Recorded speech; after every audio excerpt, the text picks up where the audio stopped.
Jamás te diré lo que sucedió en esa torre, le dijo Catherine Blackwood a su esposo, el pintor Lucien Freud, cuando descendió de la torre del departamento en París de Picasso, cuando el pintor la invitó a contemplar sus palomas y sentir París a sus pies.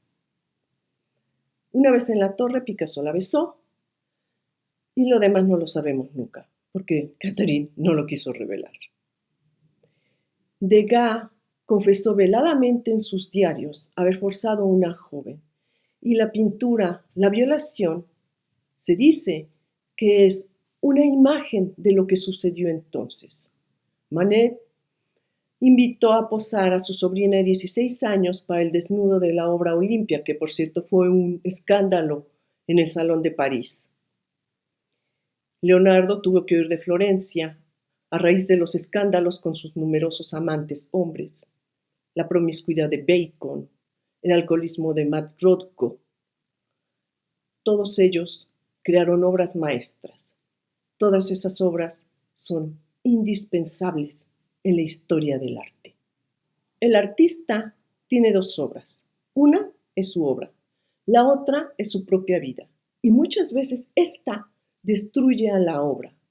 Es por eso que debemos separar al artista de su obra, porque no podemos juzgar a un artista por la vida que haya llevado. No podemos juzgar a un artista por sus errores personales, y mucho menos podemos destruir toda una carrera y destruir trayectorias exclusivamente por un error.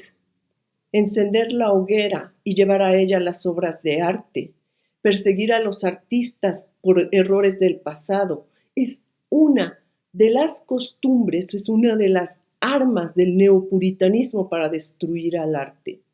Señalarlos, estigmatizarlos y no permitirles después seguir con una trayectoria ni con su obra misma y a causa de un error, y señalarlos como si ellos fueran impecables, como si no hubiese posibilidad de error humano en una existencia. Han cancelado exhibiciones de artistas, como el caso del pintor Chuck Close, que le retiraron toda la retrospectiva que había planeado durante años, un pintor tan valioso para la pintura contemporánea, exclusivamente por la acusación de una asistente por acoso, sin juicio, sin investigación, sin oportunidad de que el artista se defendiera, apelara, nada. El museo simplemente retiró la exposición. Esta es el tipo de persecución que está estableciendo el neopuritanismo, y se hizo a un lado toda la obra de Chuck Close, se hizo a un lado toda su trayectoria, y bastó una sola acusación, bastó la palabra de una sola persona contra una trayectoria, contra un trabajo en el arte, para desechar esa gran exposición. Los artistas, como todos los seres humanos, tienen vicios, cometen errores, se equivocan, pero es muy distinto ver exclusivamente esos errores y ver exclusivamente esos vicios como oscureciendo el resto del paisaje, que es su obra y su trayectoria misma. Ahora, es muy distinto delinquir. Eso pertenece exclusivamente a las leyes, y las leyes juzgan crímenes, no juzgan obras. Entonces, no podemos decir que la obra de un artista ha desmerecido porque cometió un crimen. Si cometió un crimen, que sea juzgado, como cualquier ciudadano, y que pague por él. Pero su obra debe mantenerse separada de todo eso. Ahora, las leyes lo que juzgan son crímenes sociales. ¿Cuáles son esos crímenes? Cuando los artistas, como escritores, artistas muy conocidos, filósofos, ponen su obra al servicio de una causa nefasta, que fue el caso, por ejemplo, de Heidegger, que puso su obra al servicio de los nazis, su obra. Él mismo expulsó estudiantes y profesores de la universidad y se unió al partido nazi. Eso es muy diferente. ¿Por qué? Porque los nazis cometieron un genocidio y un crimen de lesa humanidad. Es lo mismo con los artistas, en las que su obra constituye un delito. ¿Qué es eso? Los artistas que para hacer su obra se ensañan maltratando y asesinando animales, que maltratan personas, se burlan de ellas. En una ocasión hubo un artista que recogió unos homeless de la calle y los metió en la sala del museo para que los observáramos como si fueran objetos, como si estas personas no tuviesen una dignidad y tuviésemos que respetarla. Los llevó, los puso ahí en exhibición. Esto es maltrato. O sea, eso es no respetar lo más elemental de la dignidad humana.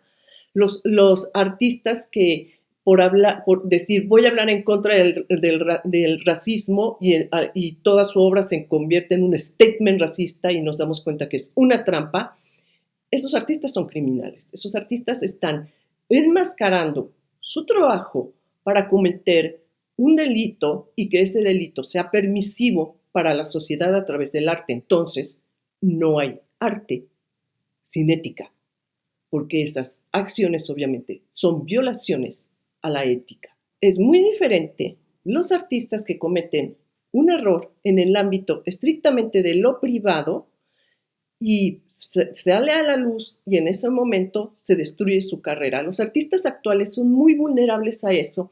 ¿Por qué? Porque están muy expuestos a la opinión pública. Y es lo que hemos visto, que actualmente se conoce un error de un artista y entonces se viene todo el linchamiento por parte de los neopuritanos, por parte de la jauría de las personas que están en las redes sociales exclusivamente para linchar y para destruir personas. Y lo que podemos ver es que artistas como Degas, como Picasso, como Manet, como muchos artistas, hoy mismo, descolgarían sus obras de los museos, hoy mismo los juzgarían, tendrían manifestaciones afuera de los museos y no los dejarían exponer ahorita mismo. Y eso es algo que debemos de meditar. Ahorita mismo, con los parámetros que tenemos del neopuritanismo, carreras excepcionales como la de Picasso no existirían.